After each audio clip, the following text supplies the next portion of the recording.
Le vieux concierge noir du centre d'entraînement des SEAL avait subi leur moquerie pendant des mois. Il l'appelait Pépé, renversait son seau de serpillière en ricanant, sans jamais remarquer la façon dont il observait leurs exercices avec une précision militaire. Comment il bougeait, avec une force inattendue pour son âge, lorsque personne ne regardait. Ce n'est que lorsque le jeune recrue Hugo Roland aperçut un trident distinctif tatoué sur son flanc, marqué d'anciens numéros que même les SEAL actuels ne reconnaissaient pas, que la vérité commença à émerger. Élie Roche n'était pas un simple homme d'entretien. C'était un fantôme revenu d'une guerre secrète, un ancien opérateur d'ombre que l'État avait tenté d'effacer. Et sa présence menaçait des hommes puissants qui pensaient que leur plus noir secret était resté enfoui dans les jungles cambodgiennes. Ce matin-là, le soleil projetait de longues ombres sur le centre lorsque la vieille camionnette grinçante d'un livreur local s'arrêta devant la grille. Le chauffeur, un paysan buriné, fit signe à son passager. « Je vais pas plus loin, mon vieux. La base est juste là. » Élie hocha la tête en silence, prit son sac usé et descendit, restant un instant devant les hautes grilles, son visage sombre marqué par des décennies de soleil, son corps mince mais nerveux. Ses yeux, surtout, frappaient les esprits, profondément enfoncés, attentifs, il semblait tout saisir. Le garde au poste d'entrée le dévisagea, incertain. « Je peux vous aider ? » « Je suis attendu, » répondit Élie d'une voix grave et râpeuse. Il tendit un papier froissé.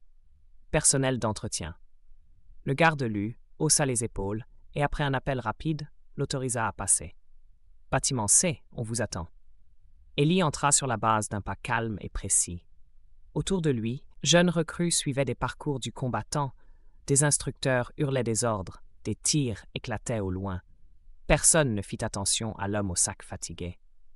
Dans le bâtiment C, une secrétaire débordée leva les yeux et fut surprise. « Vous êtes le nouveau pour l'entretien ? Apparemment, vous venez via un sous-traitant civil. » Elle fronça les sourcils. « On n'a même pas le nom de celui qui vous a engagé. »« Est-ce important ?» demanda Élie calmement. Elle hésita puis haussa les épaules. « On a besoin de bras. Il y a un lit de camp derrière la cantine. Ce ne sera pas le grand luxe. » Un mince sourire, sans chaleur, passa sur le visage d'Élie. Cet après-midi-là, il commença son travail, nettoyant les sols avec des gestes méthodiques, raclant la boue sur les bottes posées devant les baraquements, réparant un tuyau fuyant dans les douches sans qu'on lui demande. Il se glissait dans la base comme une ombre, ne parlant que si on l'y obligeait. Au dîner, les recrues remarquèrent sa présence, surtout un groupe réuni autour d'un jeune homme aux yeux d'un bleu glacial et à la posture trop assurée pour quelqu'un qui n'avait encore rien prouvé. « Regardez-moi, Pépé » ricana Hugo Roland, montrant Élie qui essuyait les tables. « Ils ont vidé la maison de retraite pour nous trouver un concierge. » Les rires fusèrent. Non loin, un autre élève, Laurent Vasseur, un deuxième année promis au commandement, observa Élie avec un mépris plus froid. Son père, patron d'un géant de l'armement, finançait à moitié l'état-major. Laurent était destiné à des sommets. Il se pencha vers un camarade. « Qu'est-ce qu'un vieux croulant comme ça fait ici ? C'est la plus élite des formations, pas un hospice. » Alors que les moqueries continuaient, une seule recrue, Claire Dupuis, observa Élie avec curiosité. Elle remarqua comment il rangeait chaque outil au millimètre, comment ses mouvements n'avaient rien de hasardeux. Quelque chose qu'elle n'arrivait pas à nommer. Quand la cantine se vida, Hugo et deux complices attendirent qu'Élie transporte son seau. Hugo allongea discrètement le pied, renversant l'eau sale sur le pantalon et les chaussures du vieil homme. « Oups! T'as raté un endroit, Pépé. » Élie baissa les yeux, puis reprit calmement son nettoyage. « Quoi, t'es trop pétrifié pour répliquer ?» lança un autre. Élie continua comme s'il n'existait pas. Leur rictus s'élargit. Hugo prit des sachets de ketchup et les vida sur le sol fraîchement lavé. « Tiens, comme ça, t'auras du boulot jusqu'à ta mort. » Quand ils partirent en riant, Élie nettoya la saleté sans un mot. Dans l'ombre, le maître instructeur Bernard surveillait. Il n'intervint pas, se contentant d'un commentaire pour lui-même.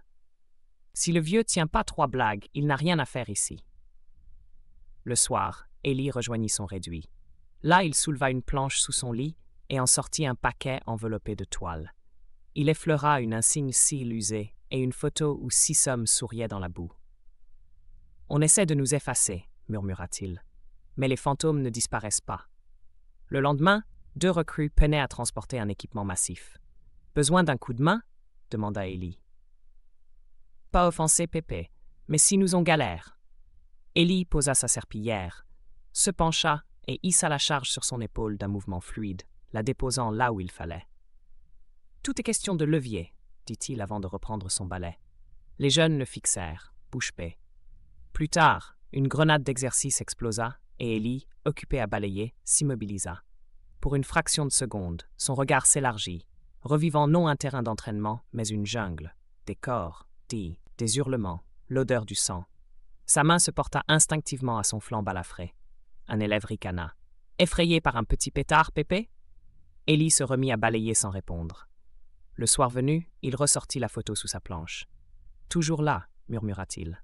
Je vous surveille. » Le matin suivant, Claire ajustait son fusil quand Ellie remarqua « Ton montage avant est desserré. » Puis il reprit sa route. Claire vérifia et trouva le défaut. Plus tard, elle vit son seau rempli d'huile usagée. Il vida le tout sans un mot, le nettoya, recommença. Quand elle le surprit dans l'atelier à soigner l'aile d'un moineau blessé trouvé dans la décharge, elle comprit qu'il y avait un monde derrière ce masque. Peu après, Hugo se vanta lors d'un test de plongée. « Je peux retenir ma respiration plus que tout le monde. » Ellie, non loin, murmura. « N'expire pas sous pression. » Hugo se moqua. Mais sous l'eau, ignorant la consigne, il faillit se noyer. Éjecté, toussant sur le rebord, il croisa le regard d'Ellie, impassible. Hugo sut qu'il avait manqué quelque chose. Un après-midi, Hugo remarqua un tatouage quand Ellie se pencha sous un évier, un trident avec le chiffre 6864 et un emblème ancien. Intrigué, il pirata un terminal pour chercher. Opération Feu mortel, Écho fantôme. Les dossiers étaient caviardés, mais suffisants pour éveiller ses soupçons. Pendant ce temps, Claire utilisa ses connexions familiales et trouva un mémo de la marine listant Écho fantôme, des extractions au Cambodge jamais reconnues. Elle retrouva Hugo. « Ça dit quelque chose, ça signifie 64 ?» Peut-être des années. Vietnam, Laos. Quand ils interrogèrent Ellie, il lâcha. « Ne posez pas de questions si vous n'êtes pas prêt à supporter les réponses. » Cachés non loin, Laurent les épia et envoya un message.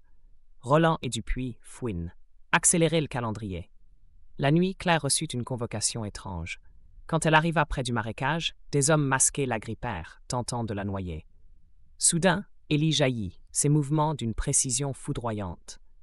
En quelques secondes, 3 assaillants furent hors d'état de nuire. « Ça va ?» demanda-t-il calmement.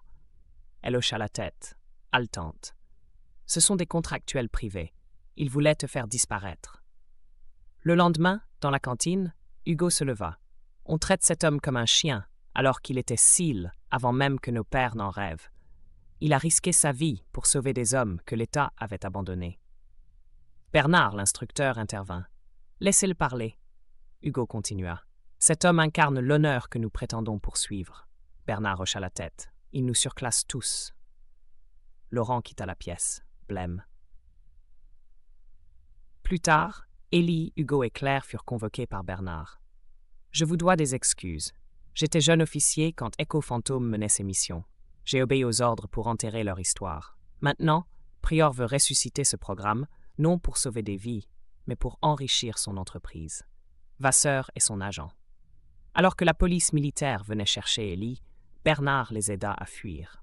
Dans un chalet isolé, ils retrouvèrent d'anciens membres d'Écho Fantôme, Sam Park, Michel Winter et François Delgado. Le plan était fou, infiltrer un site secret où leur frère était détenu depuis des décennies. Pendant qu'ils se préparaient, Claire retourna discrètement à la base, convainquant les recrues loyales de renverser Prior et ses mercenaires. La nuit venue, Ellie, Hugo et Sam sautèrent en parachute dans la tempête. Tandis que Claire et ses alliés créaient une diversion, Ellie et son équipe libérèrent 6 opérateurs émaciés. Parmi eux, son vieil ami William. « T'as mis le temps » murmura William, esquissant un sourire douloureux. Alors qu'il fuyait, Prior tenta un dernier coup. Ellie fit face, révélant qu'il avait déjà diffusé les dossiers du Cambodge. « Ton drone, redirigé. Tes codes, désactivés. » Prior tenta de tirer, mais Claire l'envoya au sol. À l'aube, des véhicules officiels emmenèrent Prior menotté. Des gyrophares muets baignaient la façade du centre d'une lumière bleue vacillante, comme un cœur qui hésite à battre. Les agents escortèrent Prior sans brutalité, mais avec cette fermeté qui ne laissait aucun doute. La justice n'oublie pas, même quand elle met longtemps à revenir.